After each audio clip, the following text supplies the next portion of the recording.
Hey, how's it going? My name is Siân Brown. Siân, Siân. The way you say my name is Siân. The way I say it is Siân. The way my family says it is Siân. I've had so many people getting it wrong, mispronouncing it, or wondering how to say it. But if you think of, it's kind of soft and long. So if you think of like getting into a nice hot bath after a long, hard day, Siân. Okay, so that is how you say my name.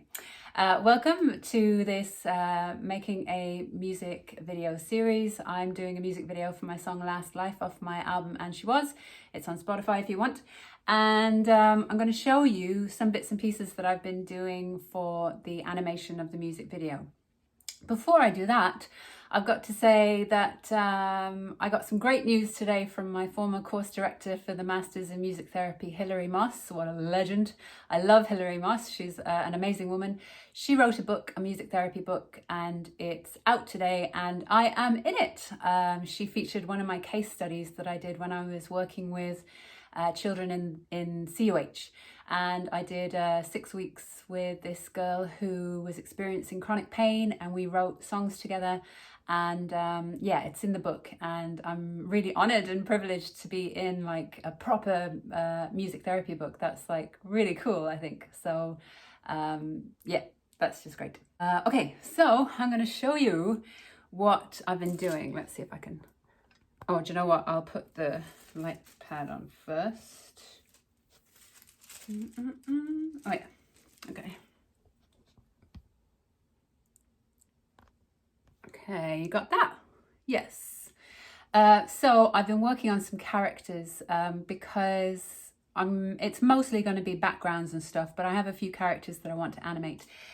One is my little cat, based on my little tortoiseshell cat Gypsy.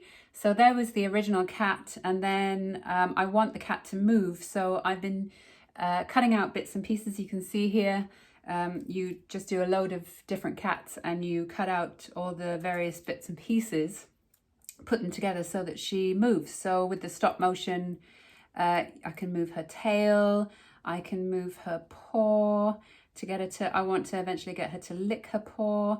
And it's great. And because it's not live puppetry like the last video, I don't need to put all the working bits in. I can just have the cat in bits and then just move the bits.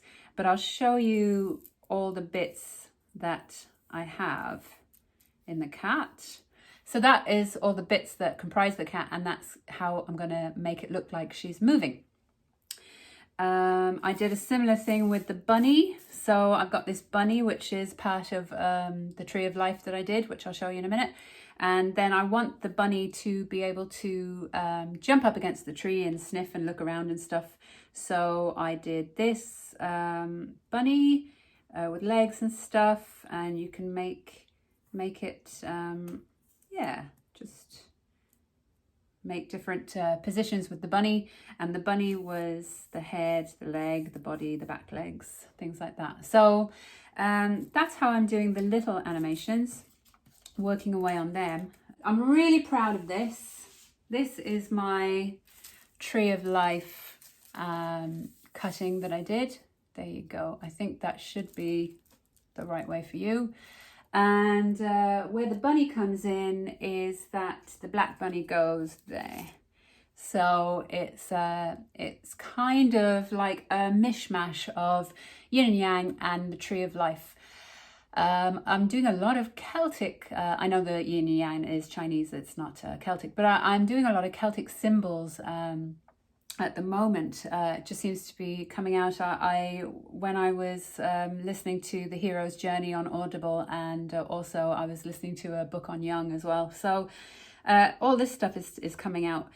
This is the Tree of Life. It's the Celtic symbol, and it's said to be like originally the Irish, an Irish Celtic symbol, and it shows the tree up here with all the leaves in the sky, and then it shows the roots all down below. And it's supposed to be, you know, balance and being part of the earth, but also being part of the sky, you know, that spiritual part of yourself, but then the earthy part of yourself. And then the yin and yang is also balance and also interconnectedness, where dark and light are interconnected and they prop each other up rather than fight against each other. They complement each other and they prop each other up. Celtic tradition says that trees were our ancestors and that trees are magical doorways to spiritual realms. So that was all that. It took me a good 5-6 hours to do on Saturday to do that. And then that's what I want my little bunny to come in and to stand on the tree and to sniff and to look around before it like goes to, oh, that's what it was meant to be, you know? So I'm really, really proud of that. So proud. Also, what I've been doing is, I'll show you now, this. So when I cut out my triangle in the last video, the video before that, I showed you that I cut out a triangle and I was doing a mandala inside the triangle. The good thing about doing these is that you get the inverted part or the outside part, whatever part you cut away, you can use. So I used the cutout of the triangle and put this Triscul in there. So Triscul is another Celtic symbol, very powerful Celtic symbol, and it's on the door of Newgrange and all sorts. And it's like, it's three, so birth, life and death, or there's so many different theories of what it could be, and it's all like spiraling out. So it's kind of showing movement. And that was thought to represent energies, you know, energies and movement of energies and spiraling. But also birth, life and death and rebirth and cycles, you know, the way the seasons go in cycles, so many things in nature go in cycles. So it's a very powerful image too. And I did that just using my my sellotape. So I just put it down 3 times. After I'd kind of worked out where the middle was, I just kind of used that to draw it. And then I spiraled it myself and did the scalpeling. It took a while and I got a bit dizzy. No, I'm only joking. But I did that. And then, as I said, if you're very, very careful when you're doing your cutting, which I am, because you never know what you could use, you know. I got this came out of what I just showed you there. So I'm going to use that as well. And I also did this, which is a snake eating its tail, which is Egyptian, really, Egyptian kind of symbol. So I'm just going, you know, like Jung's collective unconscious and all that kind of stuff. I'm just going into all these symbols and myths. Yeah, just to delve deep into that kind of spiritual or collective unconscious side of things.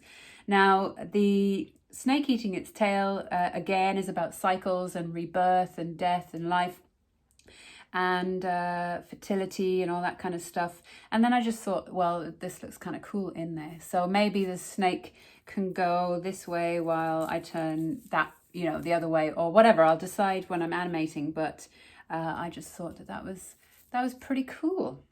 Pretty cool. I'll bring this back up.